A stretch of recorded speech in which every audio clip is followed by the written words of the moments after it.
Navoiy City Business House. Liftdan chiqishi bilan podyezdlar shu holatda. Bu yerda shaxtalar, suv, yana elektr shaxtasi, bu yerda kvartiralar keyingina chiroyli joylashgan. Bismillah.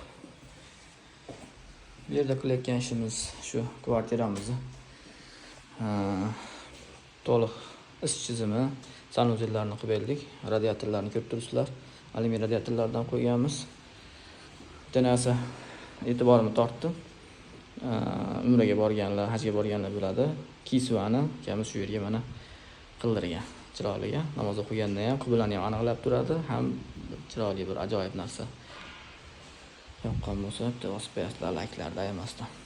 Sanuzel hojatxona, hammomni ikkiga bo'lgan holatda alohida qilib, o'zi mana bitta butun bo'lgan va o'rtadan перегородка qildirib turib, hojatxonani alohida qilindi.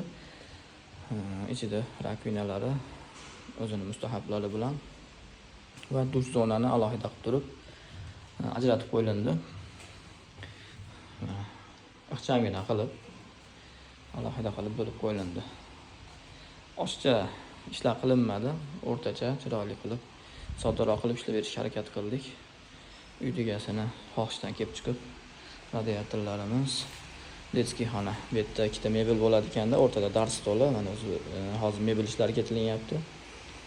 Ikkita bolalar yotoqxonasi bo'lsa, o'rtada dars stol, kompyuterlari bilan bu o'tirib ovqatlanadigan xona. Avval bitta butun bo'lgan, o'rtaga перегородка qildirdi-da, mana shu joyga endi mebel qildiradi ekan, mana turbalar ham yopilib ketadi.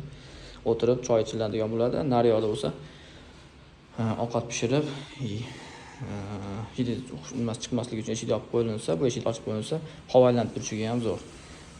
Dom qildirayotgan, remont qilayotganlarga bitta yaxshi ideya. Balkonni ochib qo'ysa, ancha havo aylanib, mayadagi hidlarni olib ketadi.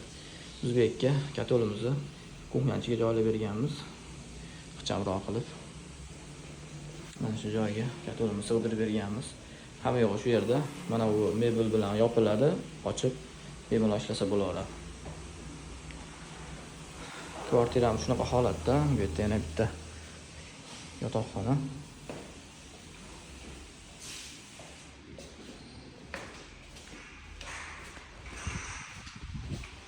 Mana bu joyda yana bitta yotoqxonasi mavjud.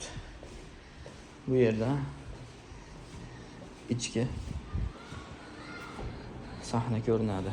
Shu yerga mashinani qo'yib qo'yib, bemalol o'zimni chiqqanda qilib ko'rib tursa bo'laveradi yoki bolalar chaqirish kerak bo'lsa, bolanchi bu yoqqa kel deb. Chiroyli binoyimiz go'zal holatga tushgan. Stankalari ham kattagina.